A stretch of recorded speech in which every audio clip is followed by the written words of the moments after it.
Hello, everyone. My name is Lori Ann Minoff, a local network president in Broward County, and I'm here with none other than our 2024 Madam State Liaison and past state president for 2023, Charmaine Hickey. Thank you so much for being with us today.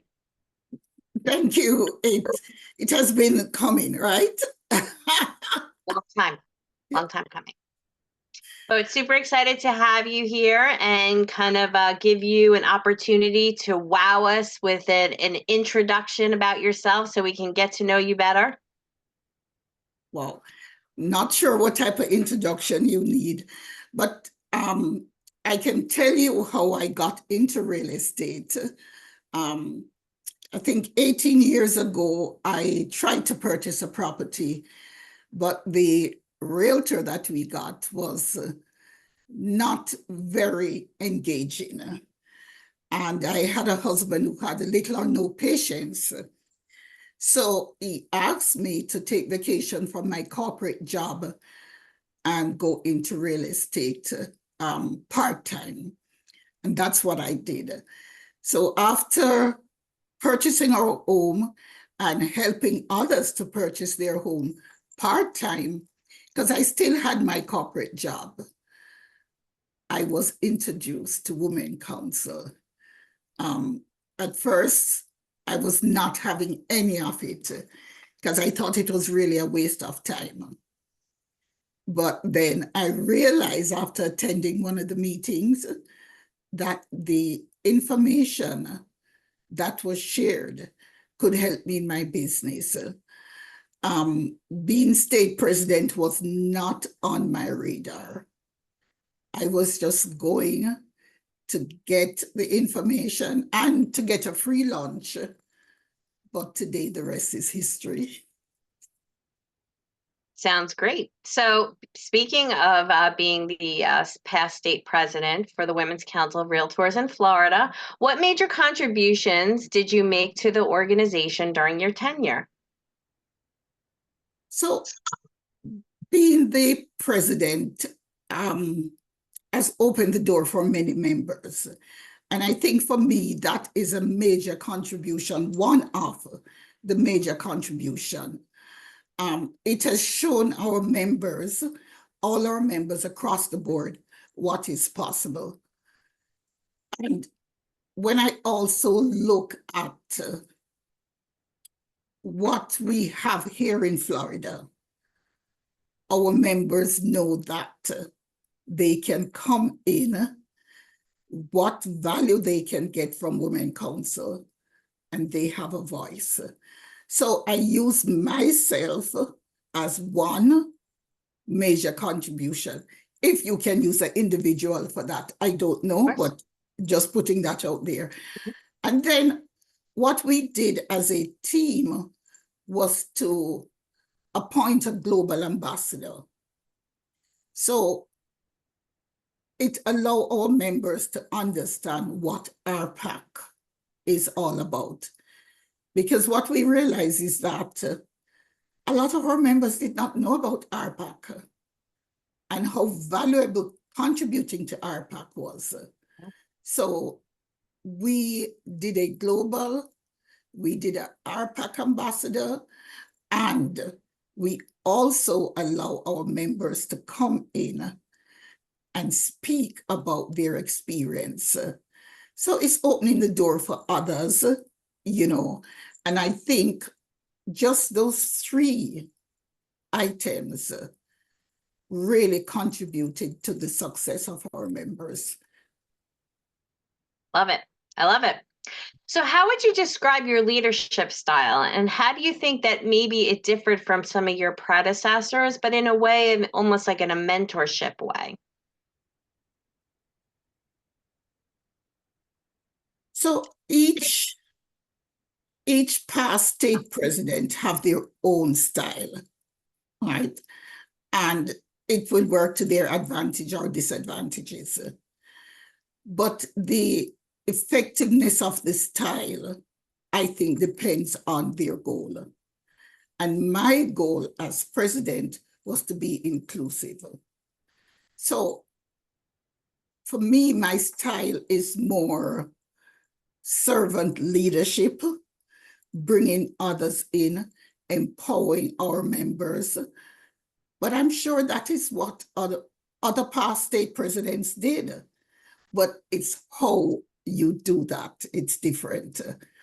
I am out there with the members.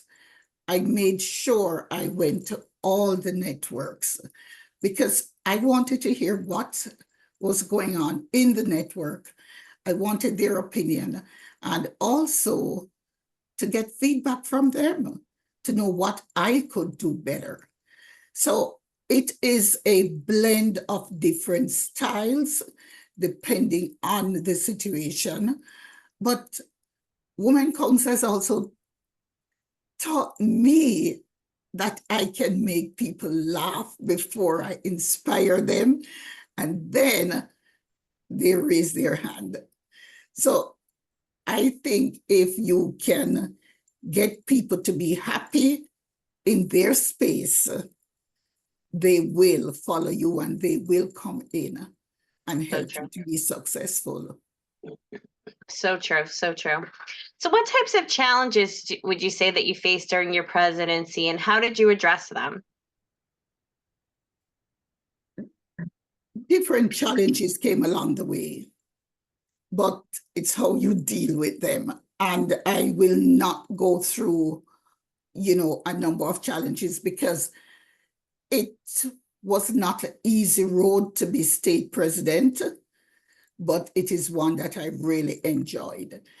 I'll tell you about one challenge, and I am going to say it. I learned that dealing with negative situation, that at times you can turn them into a positive outcome.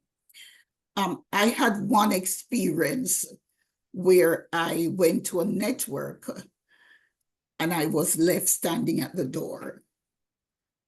I went to one table to sit and I was told I could not sit there. I went to another table and the lady said, no, that seat is being kept for someone else. And when I saw the network board members who I knew were passing and no one acknowledged me, I had to dig deep and pull on my inner strength not to react that day. And what I realized is that I knew the power that I had. And this time I call it power coming in, what I could do as a state president, the power that I had to change this type of behavior. I tell you, Lorianne, I sat at a table at the back of a room because a new member who came to the door saw me standing. She didn't know who I was, but she said, let's go sit at the back of the room. There's nowhere for us to sit. And I went there. And they introduced everyone, and they did not introduce me. And I said, this is not good. It's not introducing Charmaine. Women Council have protocol when an executive line officer is attending an event. How do we recognize that person? So I left and I went into my car and I cried. I cried because I felt that I was embarrassed, for one, and two, I cried because I thought it was more than just me. Yeah. So what I did is, and I have the power, this is one time when I know leadership is not about power, or I should say, take out power. I have the authority, or I can invite myself to their board meeting. That's what I did.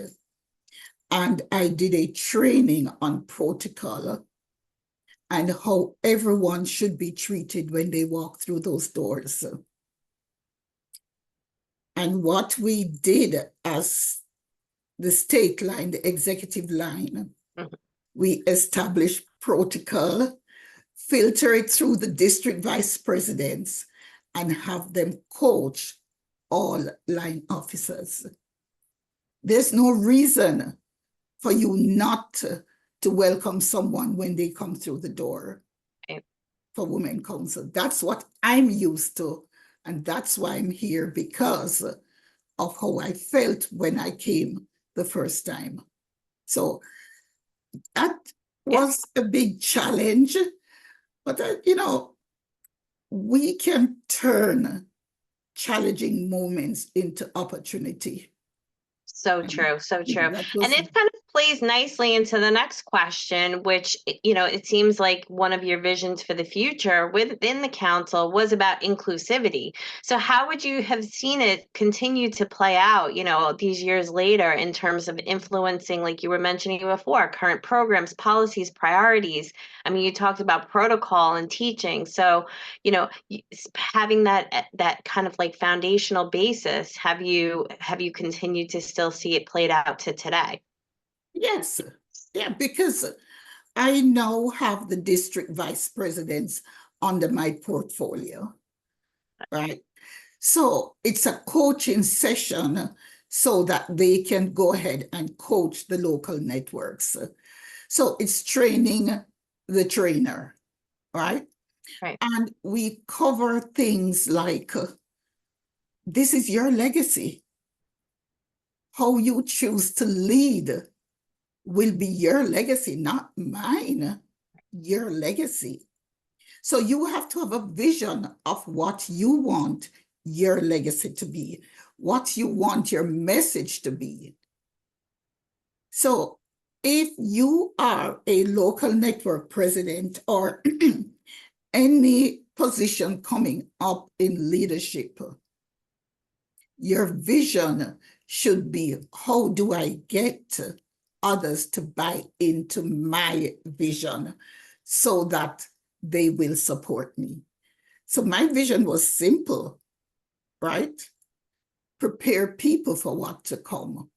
So then letting them know what are my plans going forward and how they can be a part of the plan just by asking their opinion and pulling them in. Right. Yeah. So true.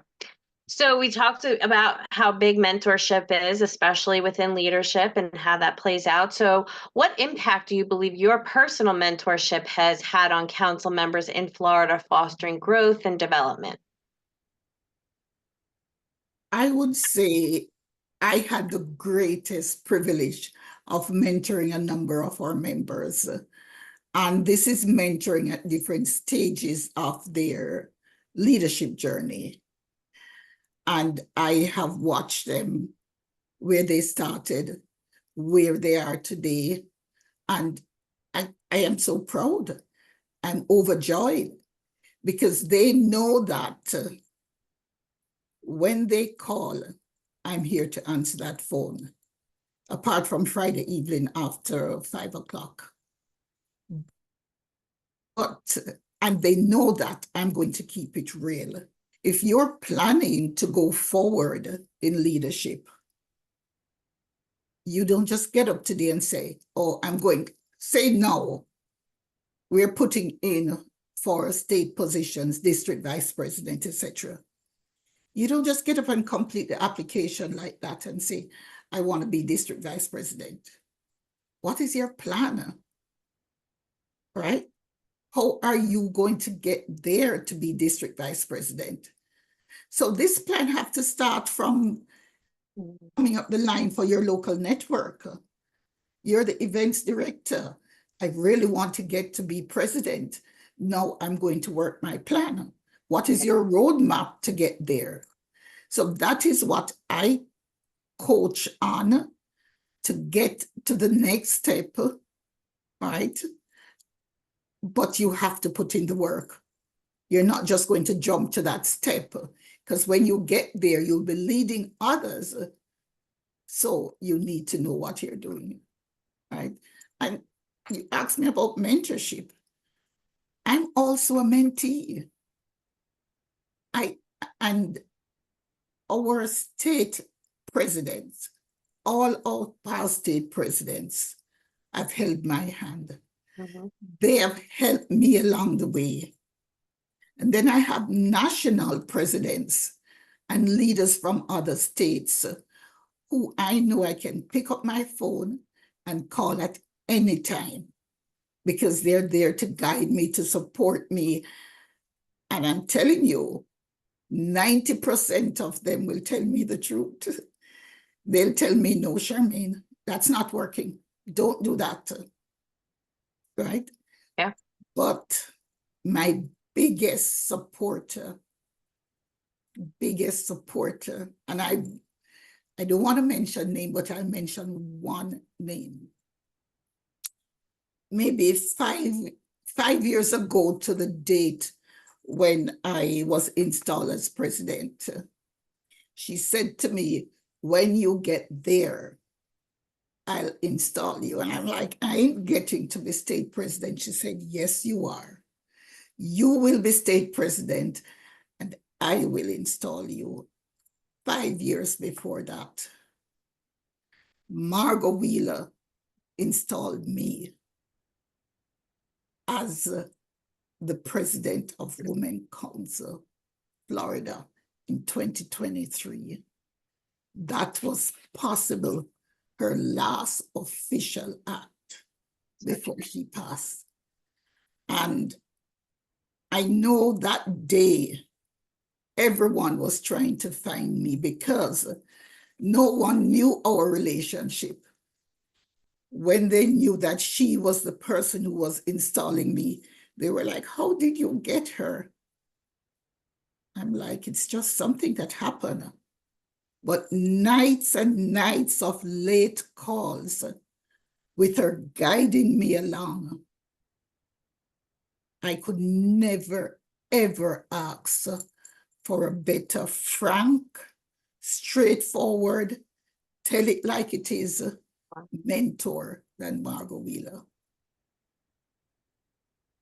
It's incredible. I have goosebumps talking. Yeah, I have goosebumps. It's so you want to talk about not only just the leaders made here, but just how much, it just the council just radiates, and just the relationships that you kind of build upon, and friends that you continue to make, and the people that are in the trenches with you, and and invested in your success. And it's just incredible. I mean, if it wasn't for Women Council, I would never, ever have met these people. I wouldn't have met you. That's right. But I would never have met so many members, people, human beings on the national and state level. People who I know my friends, I can call them at any time and they'll be there to support me. I love it. I love it. So you touched a little bit upon advocacy before, and RPAC and the value that it has within the council. So any specific advocacy campaigns that you could say continued the goals of what you spearheaded at the time, and how that's still radiating out into today? I think with the appointment of our RPAC ambassador, the first we're ever doing that in 2023, that led to the way of education for our members. And in 2022, the executive line came up with a pin, RPAC pin, for all major investors. So we continued that in 2023, but what we did was to build on that by having the ambassador go to the different networks and educate our members on RPAC, and also to encourage them to give, if not being a major investor, we asked them to give the minimum And I am proud right now of where we are. I think in 2022, we purchased maybe 250 RPAC major investor pins. Last year, I had to buy 500 pins. Not sure how many we're purchasing this year, but our numbers have skyrocketed for RPAC major investors for Women Council. And it's not just Florida, it's right across the nation. Awesome. So I think we are doing such an awesome job with educating all Women Council members on RPAC. Love it. Love it. So you touched on this a little bit before about some of the key lessons that you have experienced, but what do you think, anything else or anything additional that you think current members in Florida can learn from both the successes and the setbacks that you've experienced in your leadership journey? So key lessons for me, I talk about this, the successes, right? I think before you go any further on your journey, or if you plan to, education is a must. You must educate yourself on the organization. And I learned that the hard way. I remember going to maybe my first or second conference, and it was in Florida. And I was so excited. My president, local network president at the time, could not go. So I went representing the network. And here I am now walking around. Hello, everyone. I'm Charmaine from Florida. I'm Charmaine from Florida.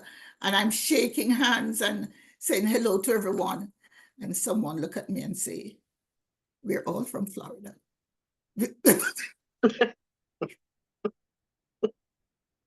So you have to, I have to laugh at these things when I look back at them. Because wait until I see you next. You have to educate yourself on Women Council, not only the culture, but you have to understand what is going on, right? You have to understand the foundation, you have to understand about the conferences, so that you don't go and, mess up like I did. And to this day, every time I think about that, I just laugh, But seriously, I would say, do your research and make sure where you want to be, where you're coming from. And if you're going to step into a position, do the best job you can. No one asks you to step in. You decided to step in. So if you're not going to do the job, then step back. And I also say that you said successes and failures or whatever. I think for me, every failure or mistake that I've made was a blessing, because that was an experience that I would never have otherwise. An experience to know what not to do, like introducing myself. But I feel experience gives us knowledge. And with knowledge, we can go so far, right?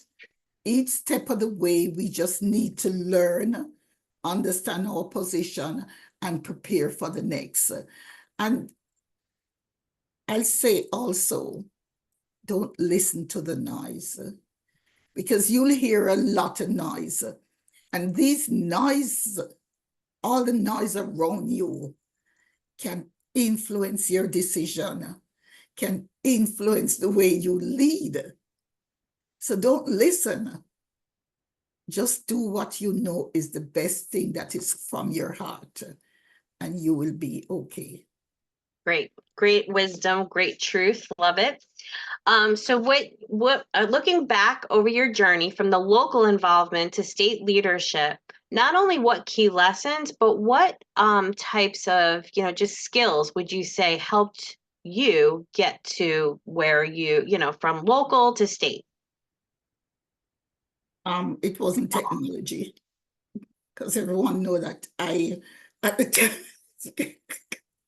Okay, so I learned earlier that I need to surround myself with people who are great in the areas that I am not good at. I know what I'm good at. I am good at going out there and speaking with our members. I'm good at listening. I'm good at communicating, right? So, and I always refer to it as the softer skills that we learn. Yeah. Right?